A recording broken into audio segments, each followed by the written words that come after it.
Hello everybody and welcome if you are new here. My name is Alex Perkins and my channel is everything to do with mom life and country living. If you are easily grossed out or cannot handle the sight of blood or open tissue, this is not the video for you.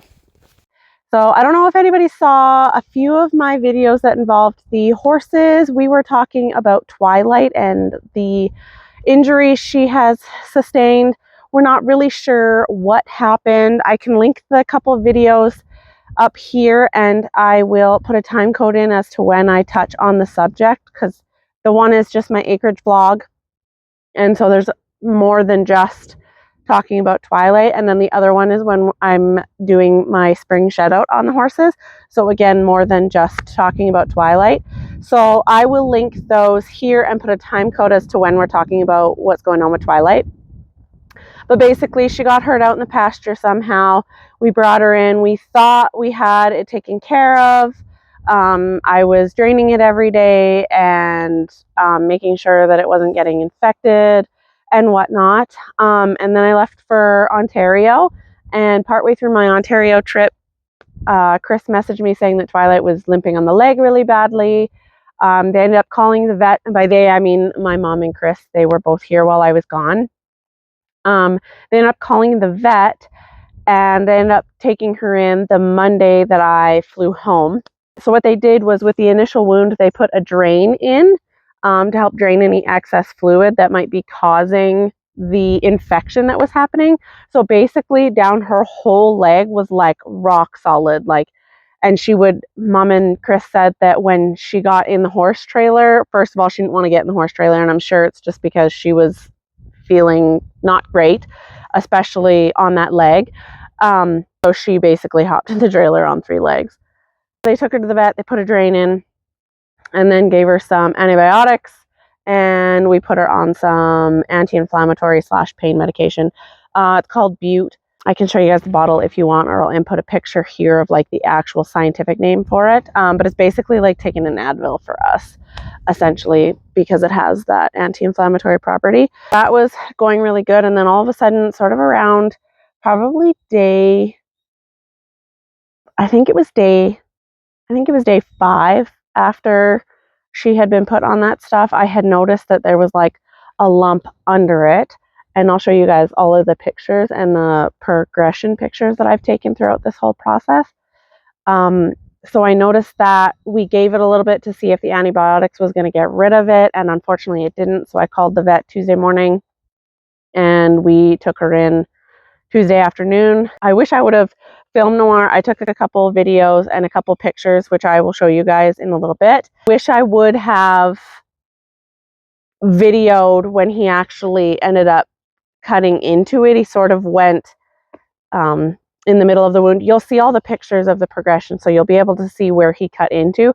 But he said he actually had to cut pretty deep. Like, he would suspect that the abscess was there for probably a couple weeks, which, with her whole leg being hard and dealing with everything going on up top, he said that actually makes sense that that part might have been a little bit hidden until we found it, like until we noticed.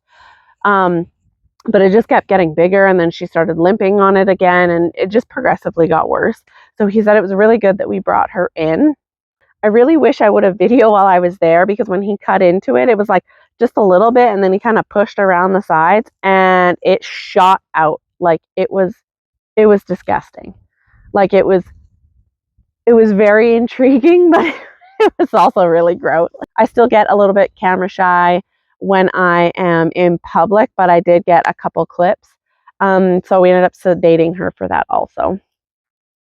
But yeah, so he got it all drained out, pushed on it. He actually, it's really gross.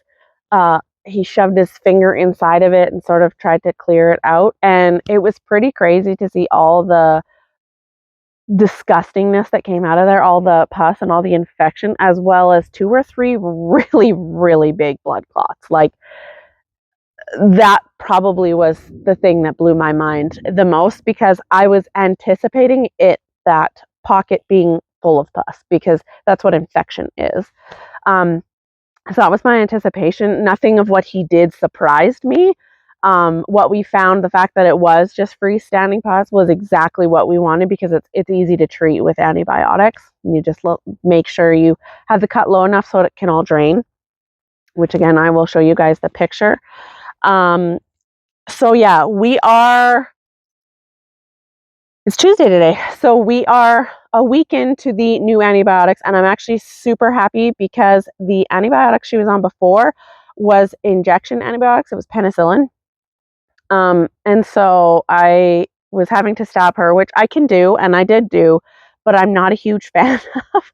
And honestly, I was trying to poke her in places that I hadn't done before, and I was sort of running out of spaces because you have to be along their necks. They have a big vein in the bottom of their neck. So you basically create kind of like a road map with your hand, and I'll show you, and then you pick sort of the midway point is your best bet. But again, I was running out of places to poke her. So I was happy that this stuff is just powder and it just goes in feed. So she's been getting a little bit of oats, and then I put her 2 scoops of antibiotics in. And I've also been putting a little bit of oil in there too. That way it all sticks to the oats. Otherwise it just kind of dusts up in her face and it gets all over the side of the bucket, and it's just kind of a pain. So this way it sticks to the oats and she actually gets all of it. It has like a sweet smell to it, so I would assume it tastes all right. She's been taking it really good. Yesterday was the first day she didn't have bute. The doctor said once it looked like she was walking fine on it again, we were probably fine to stop the bute. And you want to be careful when it comes to bute around that 14-day mark, and we're probably at that 14-day mark. It can start to be bad for like their kidneys and stuff. In that case, we would switch her to, it's called Previcox. Yesterday we're done the bute and she's been walking around the pasture fine today. The couple times I've checked on her. So I think we're in the good for that as long as this keeps draining. It is draining a little bit more. I do have a couple more scoops of antibiotics left. The vet called today to check up on her. I mean, it was big enough that he wanted to make sure that either he called us or we called them. He said Monday, but it was a holiday Monday. So we didn't call and he didn't call. But today, while I was out getting my nails done, he called Chris. And so they had a little chat. So he did put on file more antibiotics if we feel we need them. I have a little bit left. So I'm not sure what we're going to do. We're going to see how many days I have left. We're going to see what her leg looks like today. I'll catch her and probably bring her into the barn as it looks like it's going to rain. That outside would be a nice little chatting area on the hammock. And you got the horses grazing in the back there. That pretty much sums up what's going on. I'm not gonna lie, I had some big emotions going into going back to the vet because I mean she's my horse and it's been a really rough couple months on the acreage. If you're a 4-legged animal around here, we lost one of our horses, but we also lost our big white dog Mav, now Twilight. So it's been kind of a rough go.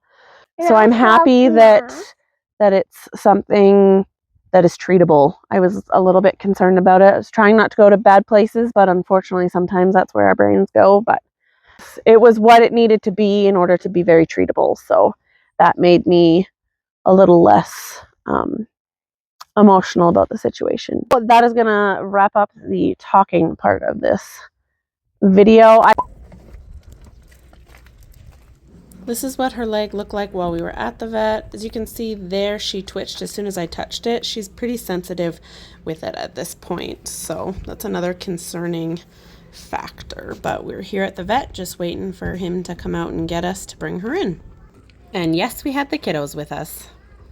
Watson thought it was pretty cool that her head was as low as it was. And this is her afterward. The white stuff around it is the SWAT, which helps keep the bugs out of it, and that'll be linked below. Don't mind the pouring rain noise. So this is her leg today, and this may look really yucky, but it actually looks a lot better. And the swelling is to be expected as there was lots of trauma to the area.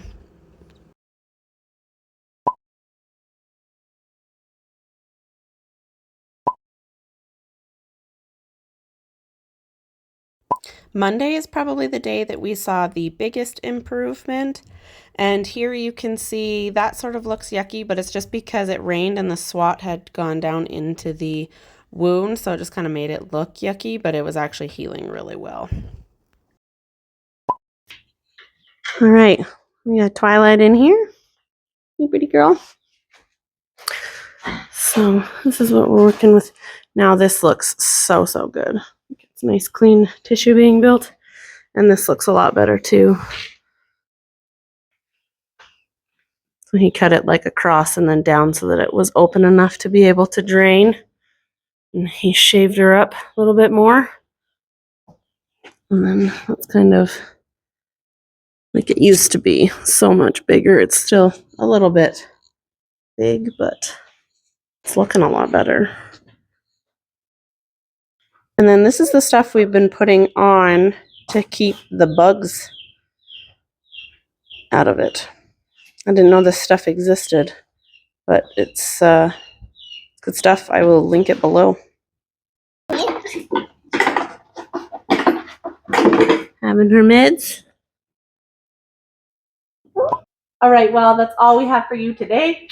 I hope you all enjoyed. Don't forget to hit that subscribe button, and we'll see you guys in the next one. Bye, guys.